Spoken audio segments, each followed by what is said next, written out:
What is Baltimore like to someone who my buddy John Rollo lives in Baltimore. Shout out to John Rollo. He listens to the podcast all the time, and the way he describes it is, I mean, I've been there a few times for the UFC, but I haven't, gone into the bad neighborhoods. I didn't watch The Wire, so.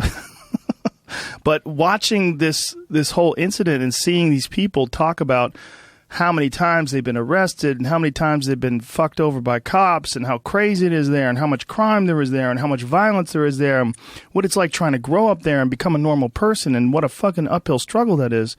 Describe Baltimore to somebody like me. Okay, so Baltimore, like anywhere else, is largely good, but it has a microcosm of it. It's like the prototype for the prison cycle. So somebody comes up in a neighborhood and they just have no hope, and they keep feeding that school to prison cycle over and over and over again. And it has a deep history in Baltimore, so it invades everything.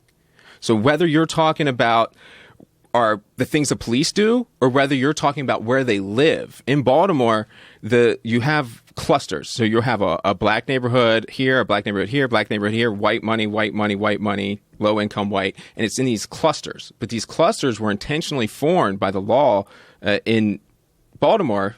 I can't even say how long ago, maybe 100 years ago. And you still have deeds now that say you can't sell the house to an African-American person. So like, even if you were a doctor there, you couldn't, if you were a black doctor, you couldn't buy a house in a nice white neighborhood 60 years ago. So you had to still go buy a house in that little area, and that if you're clustering everybody like that, it just pulls everybody down constantly.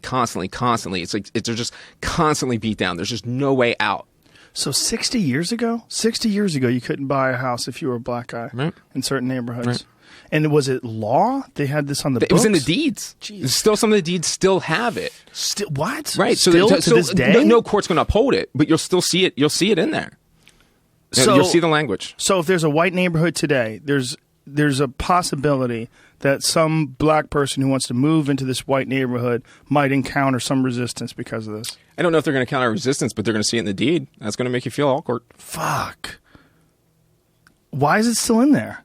Because it's the original deed. They keep carrying it over. Yeah. Why wouldn't they change that? I don't know. I mean, I have no idea why this city is that way, why these people did these things. It doesn't make sense. Nobody stood objectively, and we created these racist institutions. I mean, they are institutional racism. There's no doubt about it, and it's up and down in these urban environments, in these cities. Cleveland, Ferguson, Baltimore, Atlanta, it's irrelevant. They're all the same. All these urban environments, there's all over Compton, Watts, Inglewood. There's a ton of places like that in L.A. as well. It's all over the world. I mean, all over the United States, I should say. There's neighborhoods like that seem almost inescapable. Did you listen to Mau Mau on Radiolab? Yes, I did. Okay. Yeah. I mean, you know how long back that goes. I mean, this is, so we're denying that we have this. So what people are saying, these cops aren't racist. I'm not saying they are racist. What I'm telling you is they're participating in institutionalized racism, just like everybody in Britain was doing back in Kenya with the Mau Maus, however long ago that was. That was a long time ago. And you're seeing it come out, how it's just the whole thing. If you're participating in it, you're guilty. And that's what I'm telling you. I'm guilty. I participated in it. Is there a way to fix it? Well, the easy thing from the police thing is I think empathy is number one. We have to start treating human beings like they're human beings. We have to, we just arrest them and you throw them in a cage, just like they did with Freddie Gray. And you don't focus on them being somebody's child or your, I mean, race is a social construct. This is my brother and I'm doing this to him. It eventually just doesn't, it's inconceivable.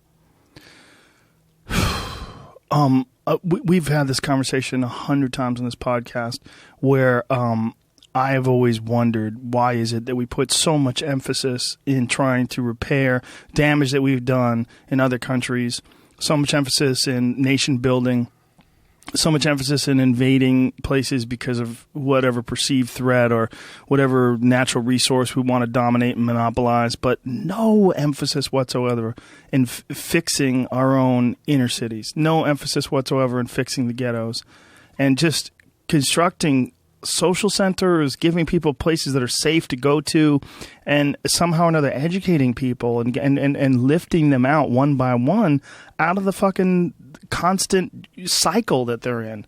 This never-ending cycle of poverty and crime. And being surrounded by it, man, everyone knows that people imitate their atmosphere. It's just a part of being a human being. That's why accents exist. That's why people in some parts of the world do weird things, because everyone around them does it, like, weird clothes that they wear, or weird rituals, scarring of their face, what have you. We imitate what's around us. And when you're around a lot of fucking crime, and you grow up around a lot of fucking crime and a lot of people with records, criminal records, and it becomes normal. And I don't know how to fix that. And I don't see any effort whatsoever in really engineering some sort of a solution to what these poor, unfortunate people are born into. Well, for police, it's even worse, because we're perpetuating that situation. So we're the ones doing that cycle. So when we see a 16...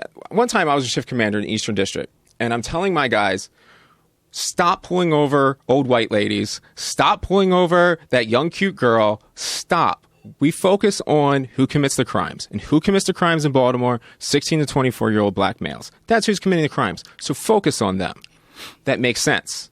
Until you complete the cycle and realize that you started doing that because of institutionalized racism in your organization. And so when you are jacking up those guys in the corner and you do find that dime bag, so you send him to jail. Now he can't go to work the next day, so he loses his job, and then he can't make it to court, so he gets his license suspended, and then he's driving, and then you are focusing on those 16 to 24-year-old black males, so now you're more likely to pull them over.